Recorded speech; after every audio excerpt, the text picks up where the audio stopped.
Hey guys, welcome back to the channel, and we're reviewing something that was a little emotional for me last night. I bet it was emotional for a lot of people who are fans of Friends.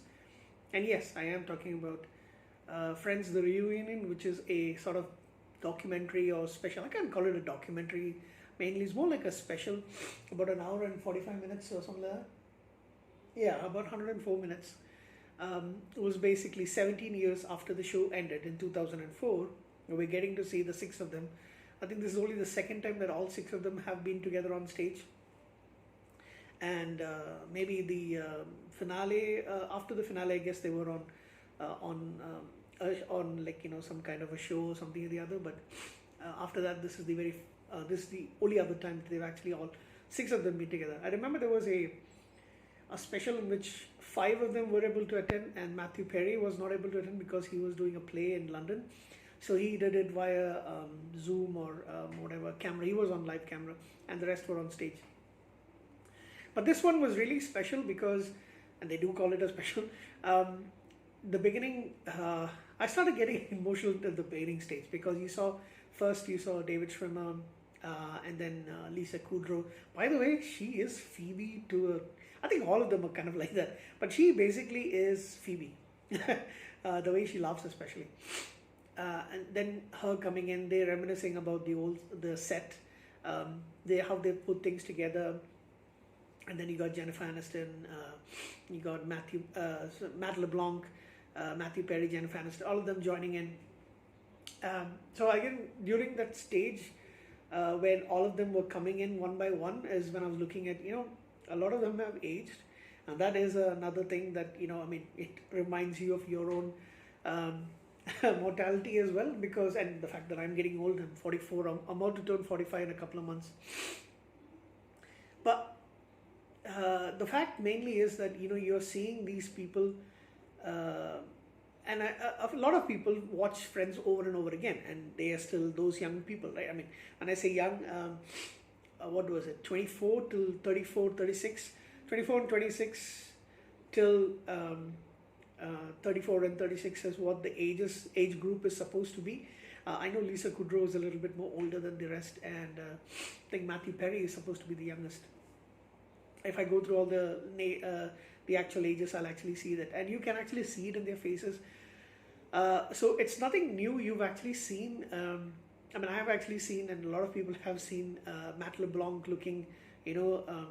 He's all grey. He doesn't dye his hair at all, so he's completely grey, and he has put on weight. I'm not complaining, because I'm just saying that it's very different from the Joey that we know him as. Matthew Perry does look, rough. I get that. Plus, is also the fact that he didn't shave for the shows. Also, it kind of looks rougher when you go older. When it's younger, the scruff actually looks nice on you. Like for me, for example, if I don't shave my beard, I've got almost, I would say, like 75 to 80% is white, and just a little bit black. As you can see, I've got my whites over here on the side, and also here as well. And Paris thought, what's going to happen in another 5 years? But yeah, would be bald completely. But that's, I think, one of the other things that actually makes me a little sad, because I can see, how age has treated them, and they look older. I mean, the ladies seem to be taking much more care about somebody. You can see the age in Lisa Kudrow. You can see the difference in Monica Geller or in Courtney Cox, because she's done something to her face and all that. It doesn't look very natural. Even Jennifer Aniston, she didn't look kind of natural for a very long time in the video. It just almost looks like somebody has superimposed her face onto another woman's body. I know it's live on stage, but see, you can't do that. But it just kind of feels a little odd for the ladies. But Lisa Kudrow, I don't think she's done too much stuff to her. She has kind of like aged gracefully. She is like 57, I guess. How old is Lisa Kudrow? Yeah, exactly, was right on the spot. Sorry, my battery kind of ran down over there. So as I was saying, Lisa Kudrow isn't hiding it, and I think she's kind of aged gracefully as well. She still looks pretty awesome. So, I don't care that she's 57. She actually does look a lot like Lisa. a lot like Phoebe. So yeah, and I think Matthew Perry is around 51 or 52. So that's the actual age difference between them. I'm just gonna quickly check. Yes, Matthew Perry is 51. Lisa Kudrow is 57. She's the oldest. Um, and well, that was one thing. So I think that was the main thing that I was actually feeling a little sad. Plus, it also seems nice when these people have actually come back. I mean, granted, Friends isn't the smartest. There are flaws, of course, but the show is always going to make you laugh, right? And if you don't like Friends, like I've seen this trend. Some people say, "Oh, Friends hasn't aged well." What show has? I mean, there are a lot of shows that actually don't age well, especially a sitcom that actually is about the 90s and early 20s, early 2000s. Sorry, what am I talking about? The 90s and the early 2000s. In New York, there's all those things.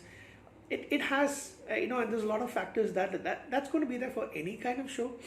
I mean, there are very few shows that have actually stood the test of time in all those kind of things. But if you can get beyond that, when you put on Friends, you're doing it to escape. You're doing it so that you can get off the fact that it's COVID, it's a lockdown, you're ill, you're having trouble with your family, you're having trouble with your spouse, lover, whoever, you're having trouble at work, you're having trouble at school. All that just goes off. And when you see this particular show, that's the magic of Friends, right?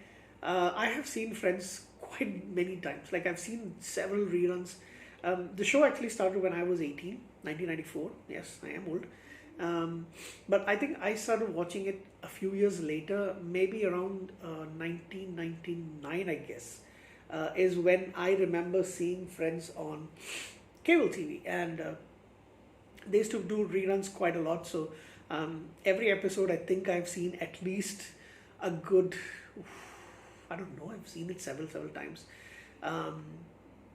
Probably, and it used to be my favorite sitcom of all time. It isn't anymore. My favorite sitcom is Corner Gas. Very close second is Frasier, and a very close third is Friends. But Friends is the one that I've seen the most, especially because it was always shown on cable, and I've seen it many times on reruns. I have the DVDs over, where is it? Somewhere over there.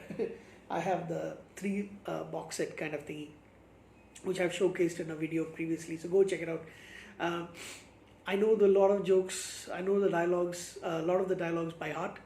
I can say the jokes. There are a lot of things that I actually were saying it,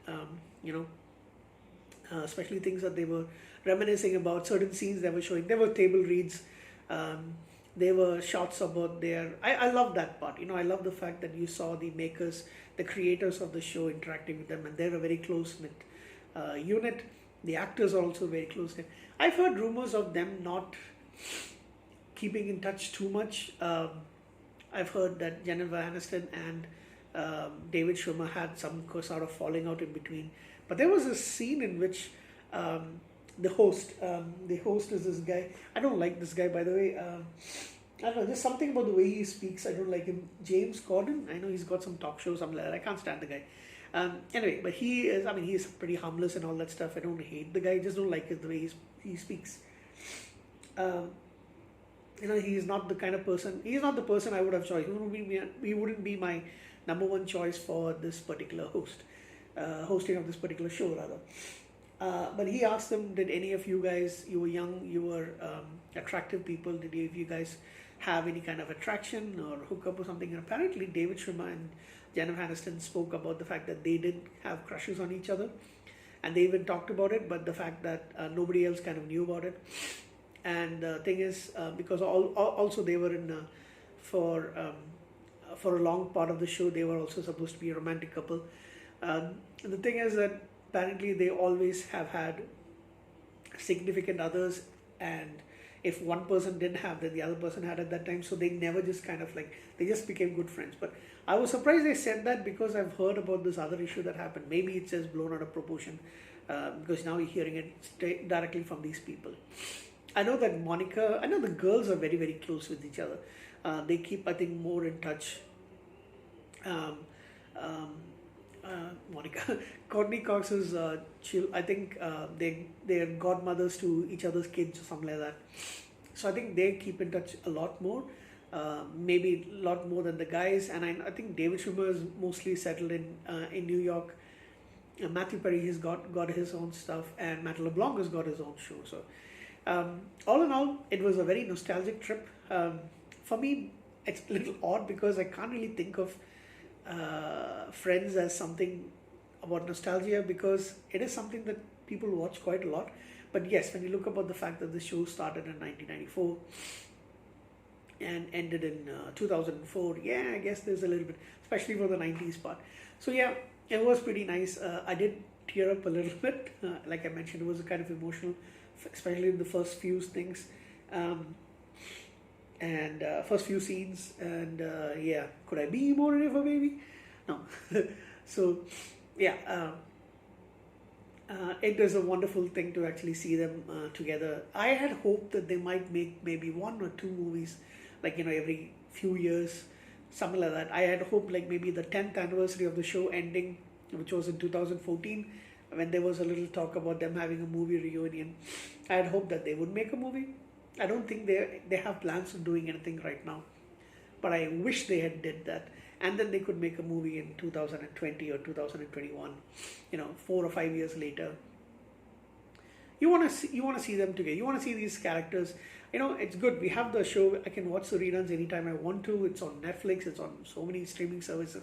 But it would be nice to actually see them together. And they did discuss about what James Corden actually asked them, what do you think they would be doing now? And they just mentioned Monica and Chandler would be raising their kids. Lisa and Mike would have had kids by now, and they would have moved to Connecticut. Joey would have started a sandwich shop, and Ross and Rachel would have had kids who are teenagers by now. So that's basically what the they already have a daughter, so she's the oldest of the girls, so she would be around 18, I guess. Like Joey says, 18, huh? How you doing?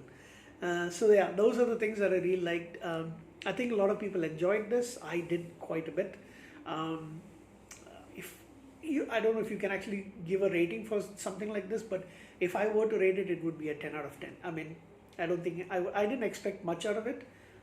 I did enjoy it quite a bit. So based on the nostalgia factor alone, I would give it a 10 out of 10. It's not a show per se. It's not a movie or a television series, episode. But I would give this definitely 10 out of 10, and I think I might watch it again in a few days. All right, thank you guys. That's it for Friends the Reunion. I'll meet you on the next movie review that's coming up pretty soon.